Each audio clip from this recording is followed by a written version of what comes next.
Irmãos, o tema que Deus botou no meu coração é muito pertinente, é muito prático, muito atual. O assunto que o Senhor botou no meu coração é sobre servir a Deus é a melhor motivação. Servir a Deus é a melhor motivação. Amém? Sabe, irmão, agora nem tanto, se vê pouco, mas é do meu tempo, do tempo do Anésio, do tempo do irmão Antônio. Era muito comum a gente ver nos para-choque de caminhão umas frases, aquelas frases assim, impactantes. E uma das frases muito comum que a gente via naquela época era bem assim: quem não vive, obrigado, minha irmã, quem não vive para servir, quem sabe o resto? Não serve para viver. Soninha também, amém, glória a Deus. Tem mais uns irmãos aí que estão por dentro. Irmão Antônio, você conhece, né, irmão Antônio? Quem não vive para servir, não serve para viver. Sabe, irmãos, nós sabemos que a vida cristã, a vida de um cristão, ela é marcada por servir. Não tem essa daquela pessoa falar, eu sou cristão, mas só de banco. Irmãos, nós cristãos, de alguma forma, de alguma maneira, nós precisamos servir. Lá em Efésios capítulo 2, verso 8, 9, fala que nós não fomos salvos pelas obras. Nós não fomos salvos pelas obras, né? Capítulo 2, verso 8 e 9 diz o seguinte, aleluia: pois vocês são salvos pela graça, por meio da fé, e isso não vem de vocês, é dom de Deus, não por obras, para que ninguém se glorie. Nós não somos salvos pelas obras.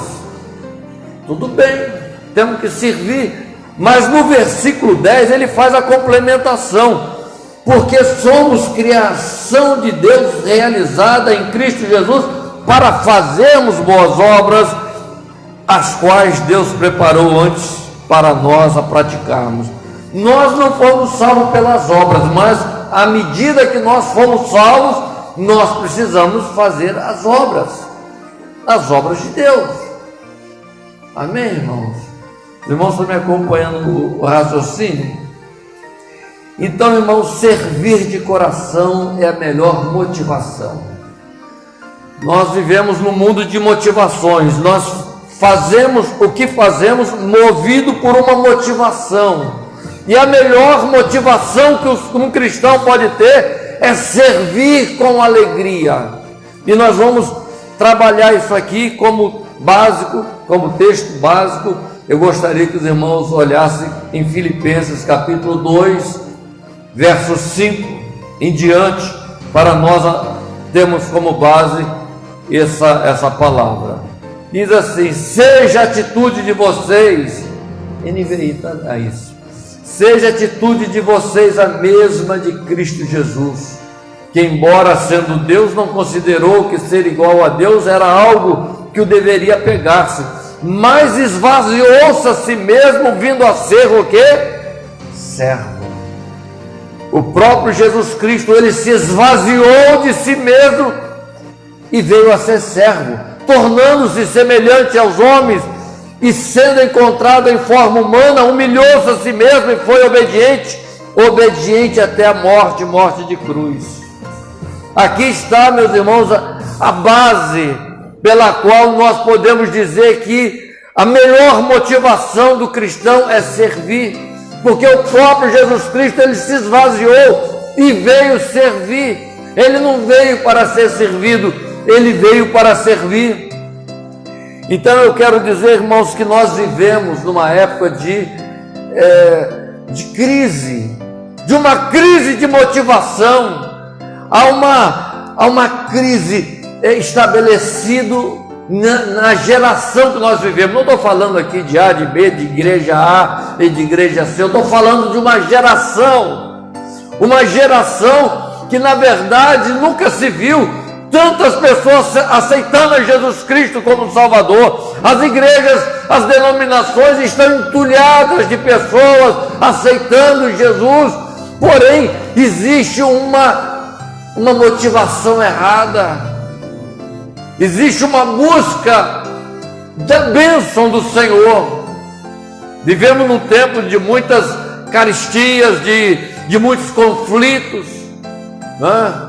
Conflitos sociais, e as pessoas vão buscar a Deus, há uma fome generalizada, mas aqui que eu quero entrar nesse contexto para falar sobre a motivação correta.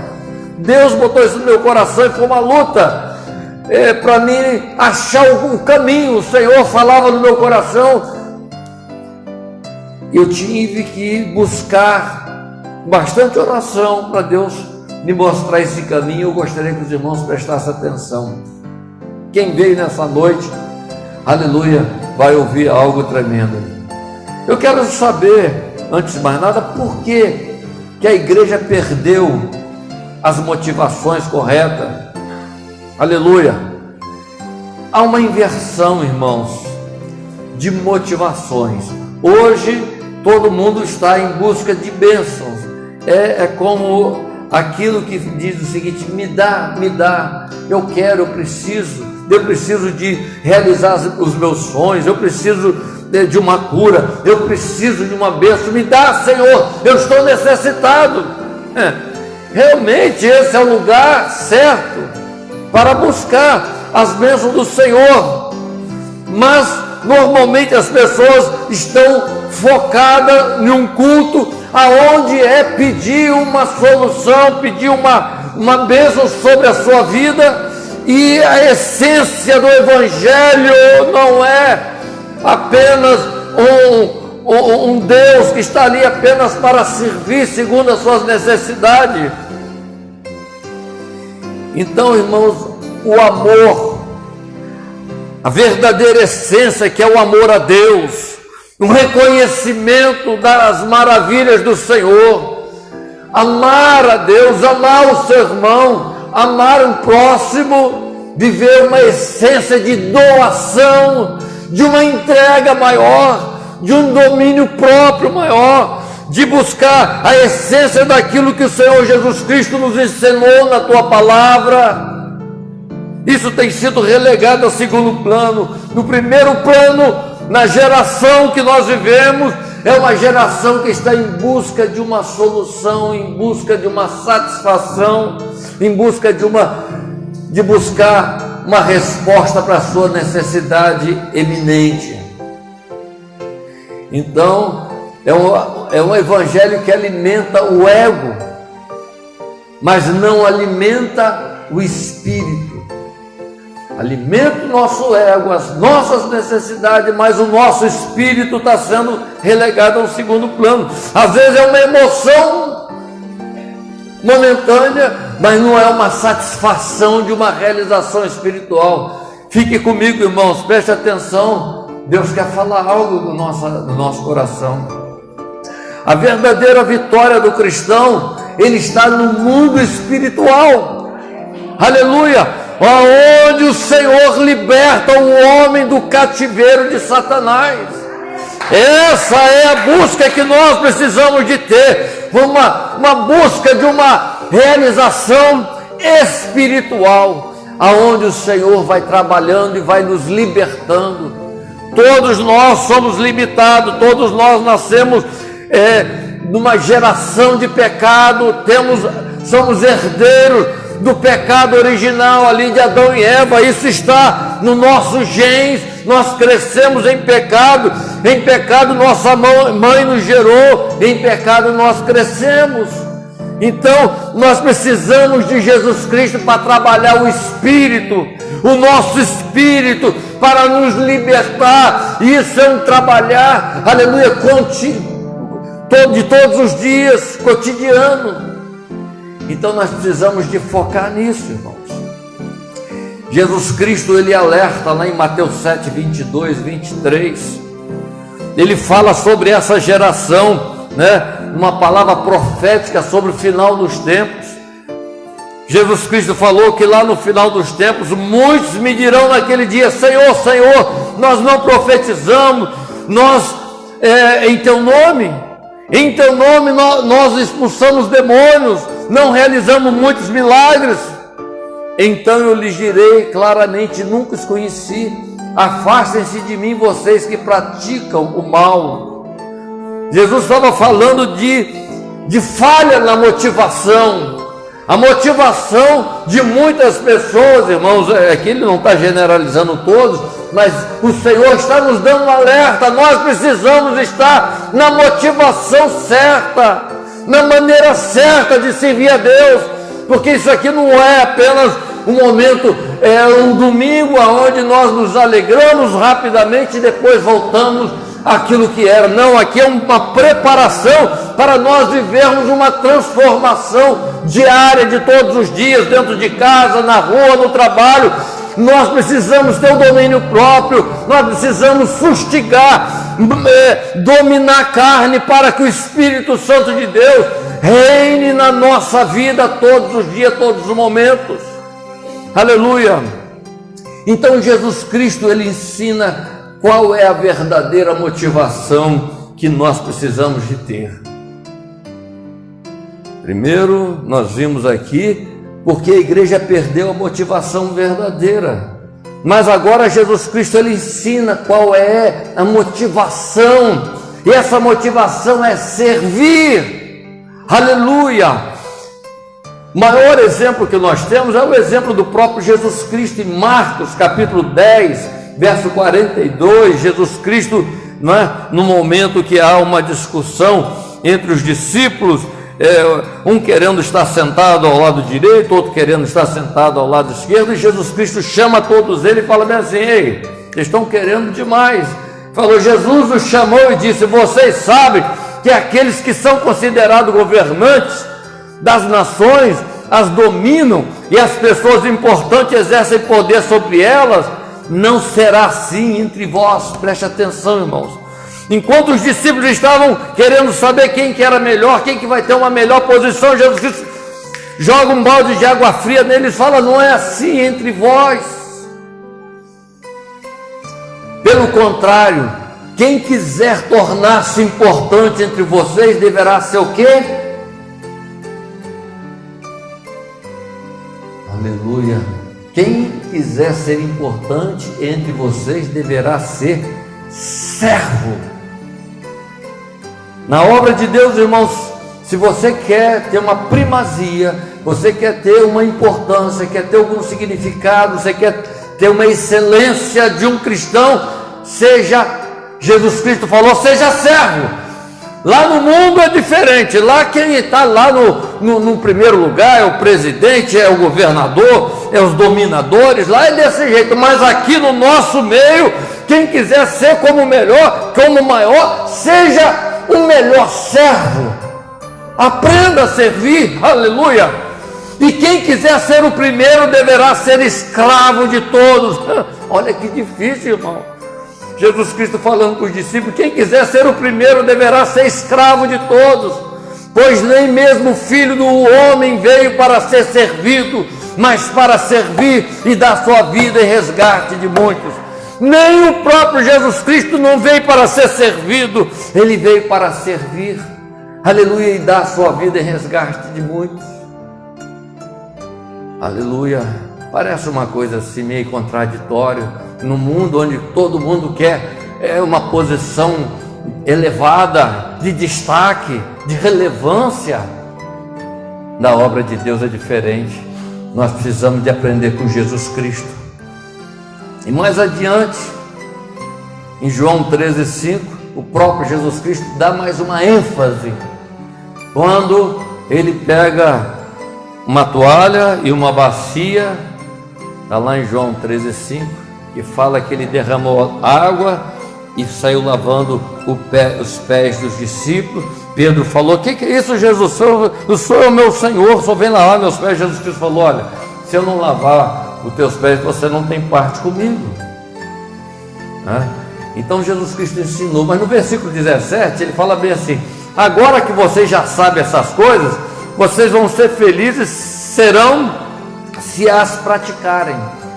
Vocês já sabem disso, então vocês vão ser felizes se vocês praticarem. Servir, ter paciência, amar o teu próximo, né? Ser um servo. Então tem muitas pessoas que têm dificuldade com essa palavra servir. Eu servir? Servir é para pessoa de segunda categoria. Eu estou estudando, eu estou trabalhando, eu estou conquistando para ser servido.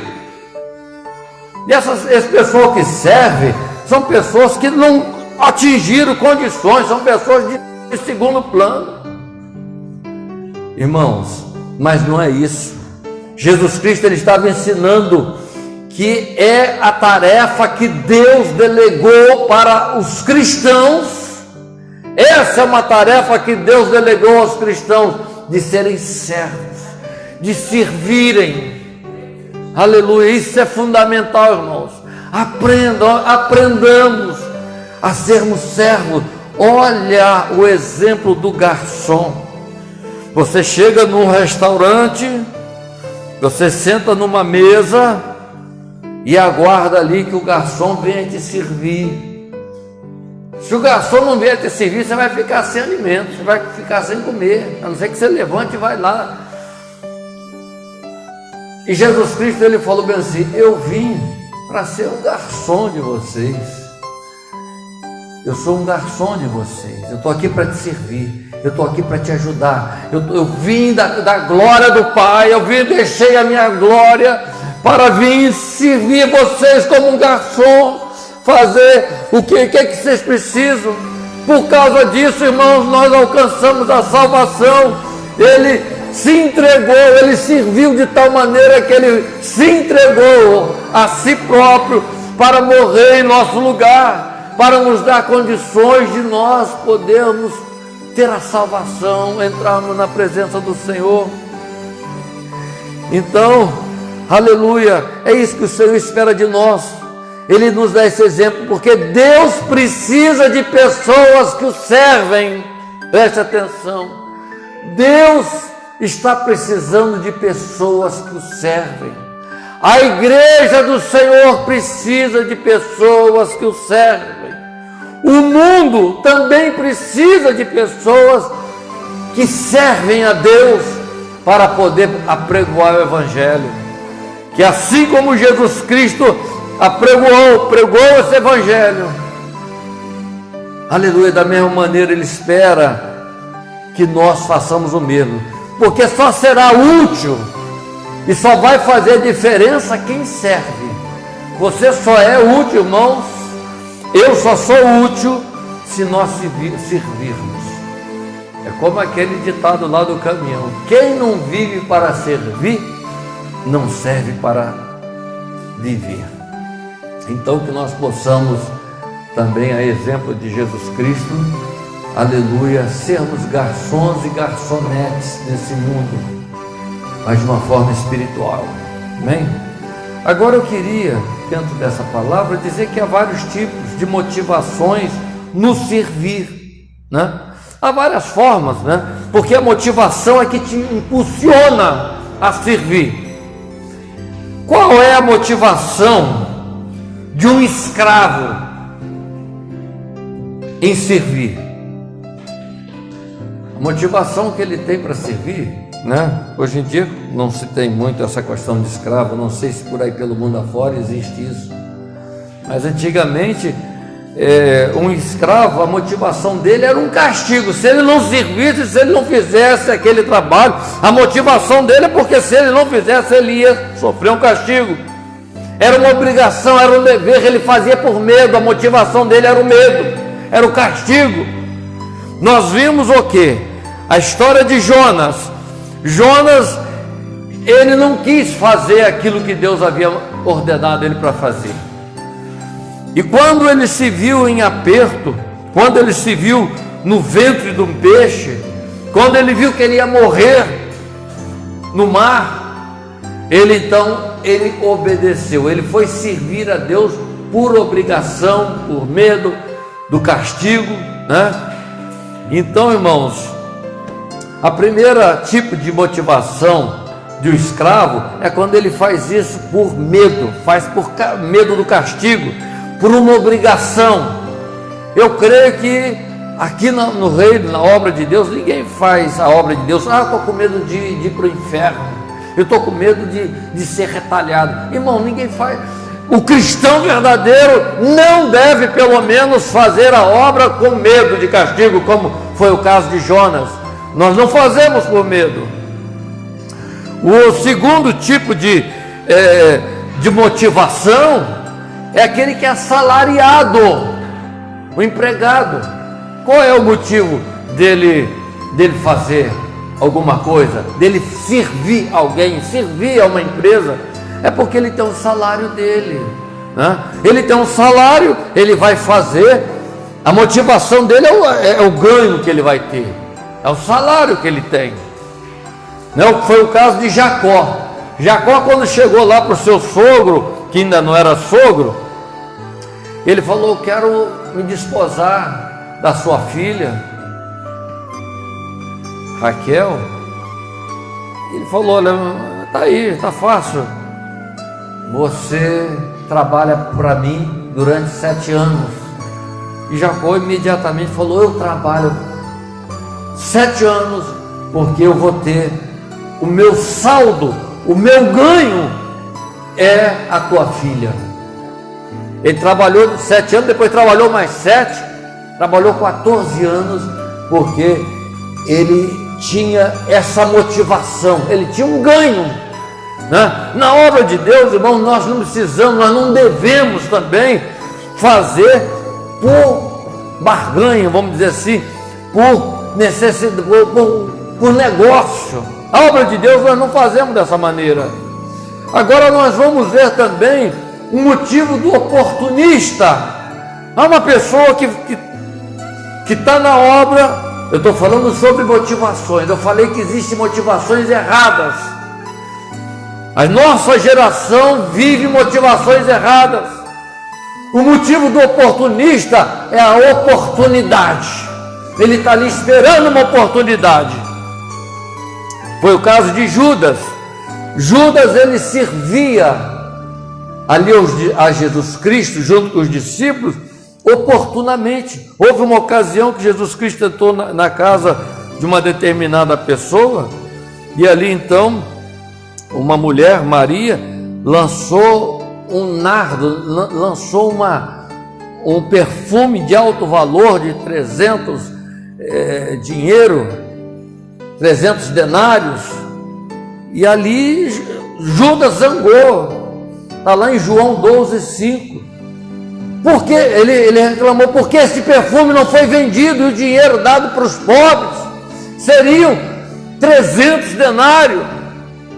Olha o que Judas falou. Ele era um oportunista. Ele viu que aquela mulher deu 300 denários, representava um ano de trabalho, e ele então reclamou: por que não foi vendido isso e entregue para os pobres? Mas no versículo 6 diz assim: ele não falou isso por se interessar pelos pobres, mas porque era ladrão, sendo responsável pela bolsa de dinheiro, costumava tirar o que nela era colocado. Ele não estava preocupado com o pobre, estava interessado no dinheiro, irmão. É um oportunista, a pessoa que está ali servindo com olho grande nas coisas que ele pode se usufruir daquilo, pode ter uma oportunidade de lançar mão. Ele, quando viu passar aquela oportunidade, aquele dinheiro, ele ficou irritado. Mas tem ainda, eu quero passar rápido, né? Aqui nós estamos falando que há diversos tipos de motivações em servir. E aí nós vamos nos enquadrar onde que eu estou nisso aí. A quarto motivo é consciência e gratidão. É um motivo interior. Quando você tem uma motivação de gratidão por alguém que te fez algo, alguém te ajudou, você gravou aquilo no coração, fala: não, eu vou retribuir essa pessoa. A minha motivação em servir, a minha motivação em abençoar é porque essa pessoa é boa, porque essa pessoa fez alguma coisa boa para mim. Nós vimos na história, vimos a história de Davi e Jonatas, e Mefibosete, que era o filho de Jonatas. Davi, uma certa fase da sua vida, ele ainda jovem, ele foi trabalhar na casa do rei Saul, e ali então ele tocava harpa para o rei, porque o rei vivia perturbado. Em uma ocasião, Davi derruba e mata Golias, e o rei Saul fica enciumado, começa a querer matar Davi. Mas Davi fez amizade com o filho do rei, Saul, de nome Jonatas, e eles fizeram uma aliança. Olha, eu vou te ajudar a fugir da ira do meu pai, mas lembra, quando você estiver na tua condição boa, lembra de que eu fui legal com você, que eu te ajudei, e você tenha misericórdia da minha geração, dos meus filhos. E lá na frente, quando Davi se tornou rei, já estava lá no seu reinado, ele pergunta, porventura, depois que Jonatas já tinha morrido, ele pergunta para um servo dele, porventura Jonatas deixou o filho para que eu possa usar de benignidade com ele? Aí eles falaram, Jonatas tem um filho que está morando numa cidade paupérrima, ele é um pobre, é paralítico, o nome dele é Mefibosete. Então Davi, ele fala, vai lá, resgata ele, que ele vai agora viver, ele vai se alimentar, ele vai comer na minha mesa. Então, irmãos, é gratidão, é motivação de gratidão quando você serve ao teu próximo, serve a Deus por alguma coisa que Ele te fez. Mas agora eu quero finalizar essa parte desses diversos tipos de motivações. Eu quero falar qual o motivo de um coração arrependido e quebrantado? O que leva uma pessoa que tem um coração contrito, um coração que está arrependido do seu... Qual é o motivo que leva ele a servir alguém, a servir a Deus? É o amor. Então, irmãos, quando uma pessoa tem um coração quebrantado, um coração arrependido dos seus pecados, ele passa a conhecer, o amor passa a constranger a vida dele. Ele vai fazer a obra, ele vai servir a Deus. Amor, servir por amor, aleluia, aleluia, por amor ao Senhor. Diz aqui em 2 Coríntios 5,14, pois o amor de Cristo nos constrange, porque estamos convencidos de que um morreu por todos, logo todos morreram. E ele morreu por todos, para que aqueles que vivem já não vivam mais para si mesmo, mas para aquele que por ele morreu e ressuscitou. Esse amor nos constrange a viver para ele. Aleluia, nossa vida ela não tem sentido mais para nós mesmos. Nós não vivemos agora de forma egoísta, para viver para as minhas necessidades. Eu agora vivo para o Senhor, eu vivo para o próximo, eu vivo o amor que o Senhor nos deu. Aleluia. E aí nós vamos ver que vários versículos, nisto conhecemos o que é o amor. 1 João 3,16, nisto conhecemos o que é o amor. Jesus Cristo deu a sua vida por nós, e nós devemos dar a vida pelos nossos irmãos. E aqui eu quero fazer uma pequena pausa dentro dessa parte. Será que nós temos vivido esse amor? Essa motivação de servir ao nosso próximo, servir a Deus por amor? Eu pergunto, como que é nossa vida no nosso lar? Porque às vezes a gente vem na igreja, nós temos uma forma de lidar na igreja, e às vezes chega em casa, a gente muda os nossos critérios, muda a nossa maneira. Eu tenho pensado muito nisso, porque eu, na minha adolescência, minha juventude, até a minha maturidade, no início da minha maturidade, eu sempre fui uma pessoa muito assim, tive muito conforto, vamos dizer assim, no meu lar. Eu nunca precisei fazer nada, nunca, vamos dizer assim, entre aspas, mas na grande maioria, nunca precisei de trabalhar. E agora eu tenho experimentado trabalhar em casa. Eu só não fui no fogão porque não é minha praia, mas quando eu estou lá as louças estão na pia, não preciso mais a Zânia nem me mostrar, eu já tenho aquele hábito, já vou para lá. Quando dá uma oportunidade, eu pego uma vassoura, varro, passo um pano. E isso eu não faço mais por obrigação, eu faço por prazer.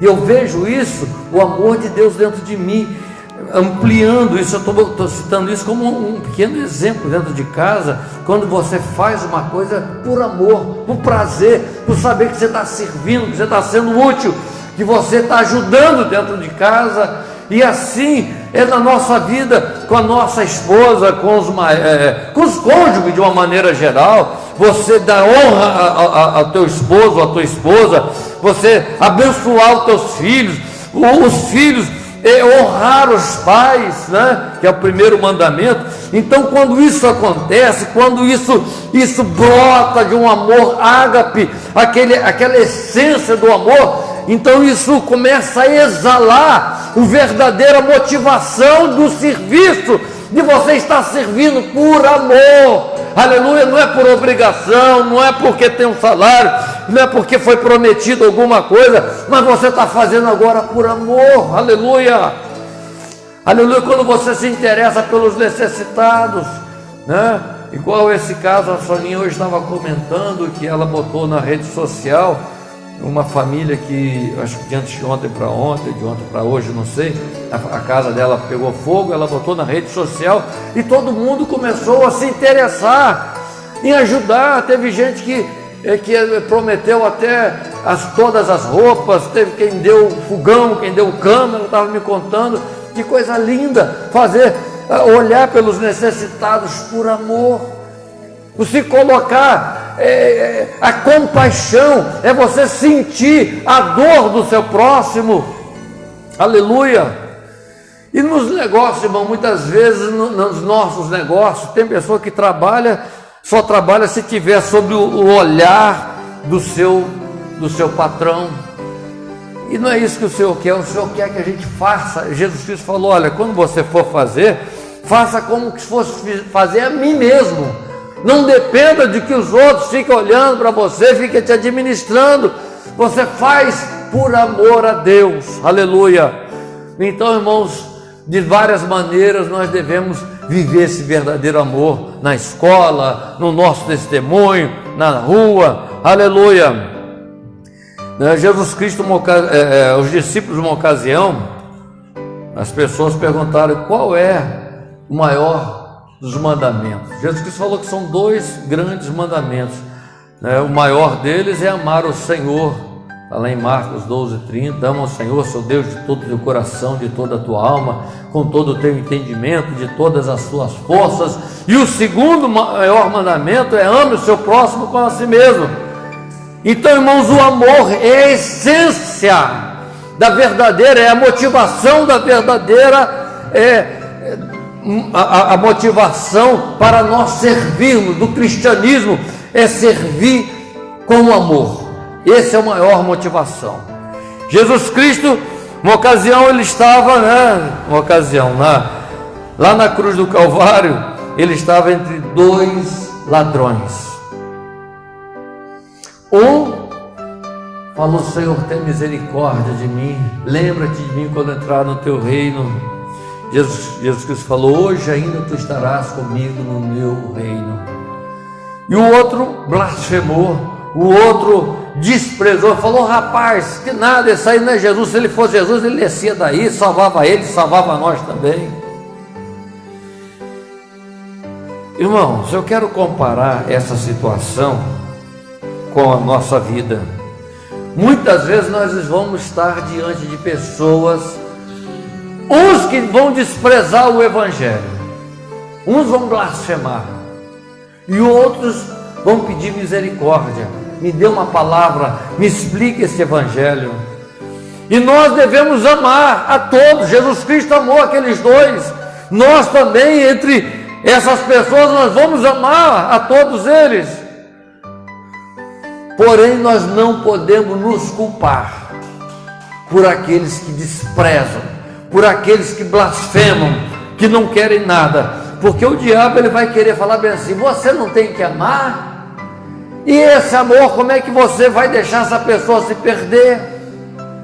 Irmãos, nós vamos amar a todos, mas cada um sabe o seu desejo. Nós não podemos nos culpar, né, daqueles que não querem, daqueles que blasfemam, daqueles que viram as costas para o Evangelho. Ame a todos, mantenha amor sobre todos, mas não deixe o inimigo lhe levar, lhe gerar uma culpa, um sentimento de remorso por aqueles que não querem o Evangelho. Amém, irmãos? Então, irmãos, eu quero ver um outro tópico que diz assim: a quem nós devemos servir? A quem nós devemos servir? Primeiramente, nós precisamos servir a Jesus. Salmo 100, verso 2, na versão João Ferreira Almeida, revista e atualizada, diz o seguinte: servir ao Senhor com alegria e apresentai-vos a Ele com cântico. Então nós devemos servir a Jesus, servir a Deus, servir ao Senhor. Aleluia! A primeira pessoa, né, a quem nós devemos servir é a Deus. Como? Guardando os mandamentos de Deus, lendo a Bíblia, orando, testemunhando, exercitando a fé, praticando mansidão, ser firme nas nossas convicções religiosas, nossas convicções. Então, irmãos, primeira coisa, sirva o Senhor com alegria, servir o Senhor com alegria, apresentai-vos a Ele com cântico, com louvores. João 12, 26 fala: quem me serve precisa seguir-me, e aonde eu estou, o meu servo também estará. Aquele que me serve, o Pai o honrará. Irmãos, nós precisamos andar com Jesus da maneira como Jesus andou. Se nós falamos: eu quero servir o Senhor, eu quero andar na tua presença, eu quero fazer a tua vontade, eu quero honrar o teu nome, então faça como Ele ensinou, faça como Ele fez, para que nós possamos andar na sua presença, servir a Ele. E aí a palavra diz: e meu Pai, o próprio Jesus falou: o meu Pai o honrará. Ainda na versão revista e atualizada de João Ferreira de Almeida, em Êxodo 23, 25, fala assim: servireis, pois, ao Senhor vosso Deus, e Ele abençoará o vosso pão e a vossa água, e eu tirarei do meio de vós as enfermidades. Luana, se você achar, eu gostaria, por favor, na versão João Ferreira de Almeida, revista e atualizada, essa palavra do Senhor para o povo. Olha que palavra forte, irmãos. Aleluia. Servireis, pois, ao Senhor vosso Deus, servir ao Senhor, e Ele abençoará o vosso pão e a vossa água. Ele vai te abençoar, Ele vai abençoar o teu mantimento, a tua despensa, Ele vai te dar fartura. E eu tirarei do meio de vós as enfermidades. Amém? Deus, Ele promete tirar do nosso meio as enfermidades. Primeiro servir a Deus, depois servir ao próximo. Nós vimos que o segundo maior mandamento é amar o teu próximo. Então nós devemos amar o nosso próximo. Irmãos, como é que tem sido o nosso amor ao próximo? Nós temos mostrado compaixão com as pessoas, nós temos ensinado a palavra de Deus, nós temos reconhecido o trabalho do nosso próximo, conhecemos os nossos vizinhos e colegas, gastamos tempo com as pessoas e tornamos amigo delas. Aleluia, esteja disposto a ajudar e a colaborar, ser exageradamente cortês, ser excessivamente educado. Olha que coisa linda, não é? Segundo lugar, servir o nosso próximo. Eu gostei muito dessa palavra, exageradamente cortês e excessivamente educado. É isso que o Senhor espera de nós, irmãos, que nós possamos servir, fazer a diferença. Tem pessoas que não têm, às vezes, esse dom de ser-se muito cortês, mas nós devemos ser, para honrar o nome de cristão que nós temos. E em terceiro lugar, irmãos, finalizando essa parte, nós devemos servir primeiro a Deus, ao próximo, e em terceiro lugar, quem pode imaginar, quem pode me dar uma sugestão em terceiro lugar? Servir a igreja. Aleluia. Sabe, irmãos, é muito importante. O Senhor estabeleceu a igreja. A igreja de quem é? A igreja, o Senhor é o dono, mas nós somos os filhos. Nós temos esse acesso aqui, esse conforto. Tudo que nós temos aqui na igreja não é do pastor, não é do ministério, é de Deus e é da igreja. Cada um de nós somos membros e somos donos desse patrimônio, né? Nós andando na presença do Senhor, na vontade do Senhor, nós temos toda a liberdade, adoramos o Senhor, cantamos ao Senhor, desfrutamos, mas é a casa de Deus. 1 Pedro 4,10 fala assim: cada um exerce o dom que recebeu para servir aos outros. Cada um exerce o dom que recebeu para servir aos outros, administrando fielmente a graça que de Deus em suas múltiplas formas. Irmãos, Deus deu dons a cada um de nós para nós exercermos a fim de servirmos uns aos outros. E Salmo 69,9 fala: pois o zelo da tua casa me consome. O zelo da tua casa me consome. Será que nós temos sido consumidos pelo zelo? Aleluia! Ou apenas nós desfrutamos? Não, irmãos, nós somos partes nessa conjuntura, vamos dizer assim, na montagem. Se alguma coisa estraga, se alguma coisa está fora do lugar, isso é do Senhor. Olha que o salmista falou: o zelo da tua casa me consome. Aleluia! Então, irmãos, nós precisamos estar sempre ativos na igreja, conhecer cada irmão. Nós não podemos imaginar um irmão que entra e sai e fala: quem é aquela pessoa que está ali? Quem é? Não estou entendendo. Quem é essa pessoa? Visitar os irmãos nos seus lares. Isso faz parte de nós servirmos também a igreja. Realizar tarefas em conjunto. Olha, nós vamos fazer uma limpeza, nós vamos pintar, nós vamos varrer, nós vamos capinar. Vamos fazer a obra de Deus em conjunto. Proteger os novos na fé. Cuidar dos que estão lutando com dificuldade. Amém, irmãos? Eu quero finalizar. Aleluia. A quem nós devemos servir, eu quero concluir esse assunto tão importante, que é servir a Deus é a melhor motivação. Aleluia, servir a Deus com amor. Eu quero dizer, finalizando essas minhas palavras, há uma recompensa da obra de Deus, irmãos. Eu tenho falado aqui, eu repetido uma palavra que a Zane sempre fala: Deus não fica devendo nada a ninguém. Há uma recompensa. Talvez Deus te peça para você fazer uma coisa que o teu irmão, que o teu vizinho, que o teu parente não vai reconhecer. Que bobeira é essa? Por que você está fazendo isso? Você está se desgastando, você está se dedicando à toa. Irmãos, nossa recompensa não vem da opinião de nem A, de nem B, de nem C. Pode o mundo se levantar, pode o presidente da república, pode o prefeito se levantar, mas você, aleluia, sabe que a tua recompensa vem do Senhor.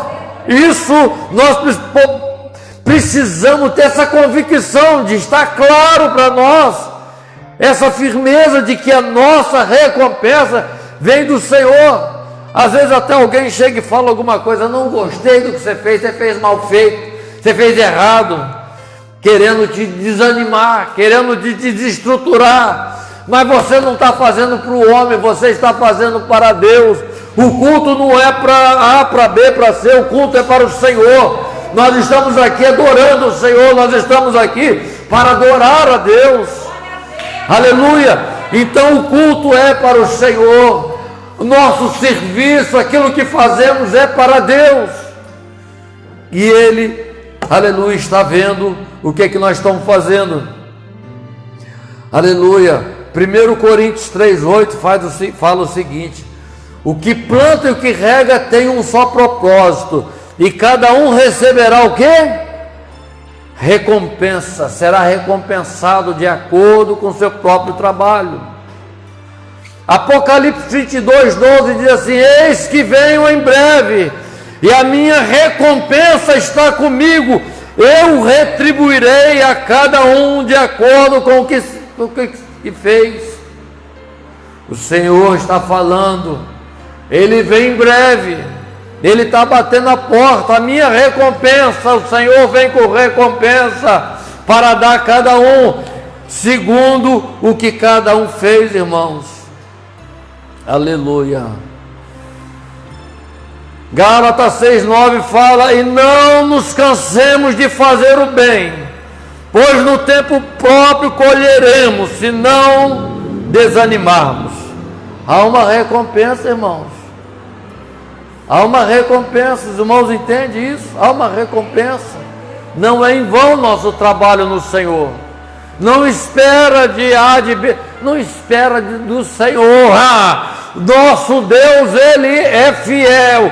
Um dia Ele se levantar, vai se levantar e vai retribuir cada um segundo a sua atividade, segundo aquilo que fez. Você fez, não, eu não fiz muito bem, eu fiz mais ou menos. Irmãos, vocês pensam que Jesus Cristo, quando veio nessa terra, ele teve que fazer um sacrifício muito grande para cumprir o seu chamado, irmão? Preste atenção, ao ponto dele suar sangue, ao ponto dele ser pendurado, ao ponto dele ser massacrado, chicoteado. Ele cumpriu o seu serviço, a sua obra que ele veio fazer.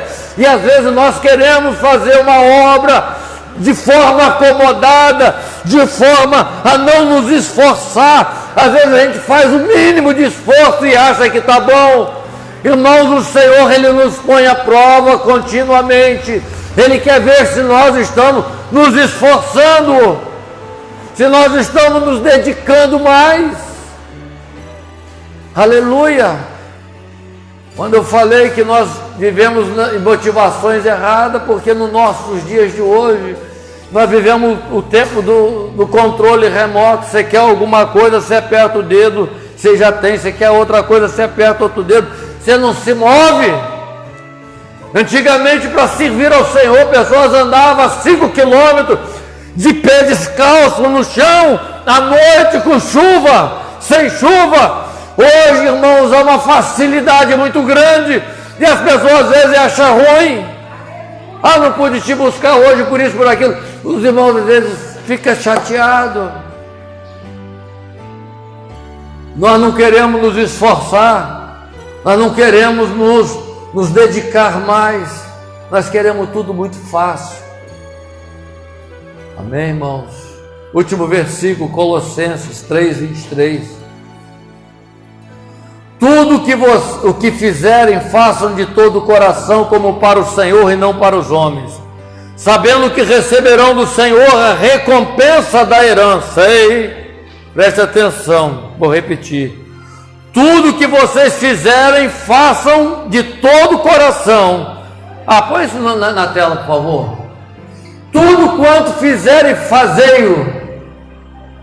Cadê? Volte. E tudo quanto fizerdes, fazei-o de todo o coração, como ao Senhor, e não aos homens. Versículo 24. sabendo que recebereis do Senhor o galardão. Aqui na minha versão fala, sabendo que recebereis do Senhor a recompensa da herança. É a Cristo Senhor que vocês estão servindo. Amém, irmãos? Vamos ficar de pé.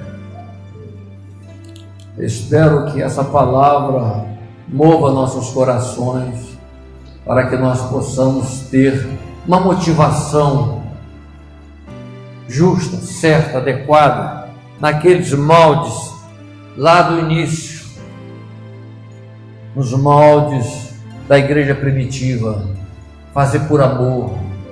Aleluia, se Cristo morreu, nós também estamos prontos para morrer, para a nossa vontade. Que o Senhor possa nos dar firmeza, para nós fazermos com zelo, com amor, com dedicação. Há um galardão para aqueles que forem fiéis até o fim. Vamos orar, irmãos? Pai querido e santo, eu quero te agradecer, Senhor, por essa palavra, quero te agradecer por essa noite, quero te agradecer por essa chuva. Quero te agradecer, Senhor, aleluia, pelo louvor dessa noite, por tudo que o Senhor tem feito no nosso meio, pela igreja que o Senhor tem estabelecido nesse lugar. Aleluia, o teu povo tem ouvido a tua palavra. E eu estou certo, Senhor, que o teu Espírito não os trouxe em vão. Não foi em vão que essa palavra tem sido ministrada. A tua palavra diz que não voltará vazia, mas fará aquilo que aprouver ao Senhor em cada coração. Eu quero profetizar, Senhor, que a tua igreja seja levantada como servos, ó Deus, para servir a ti, Senhor, com aquela finalidade, com aquela motivação correta, não com motivações erradas, mas pela motivação do amor, porque o Senhor um dia morreu, o Senhor nos deu o exemplo. Então, Senhor, nós fomos quebrantados e nos arrependemos dos nossos pecados e queremos queremos te servir por amor, Senhor. Essa é a nossa motivação, te amar. Pai, nós te rogamos, nós te agradecemos no nome do Senhor Jesus Cristo. Amém?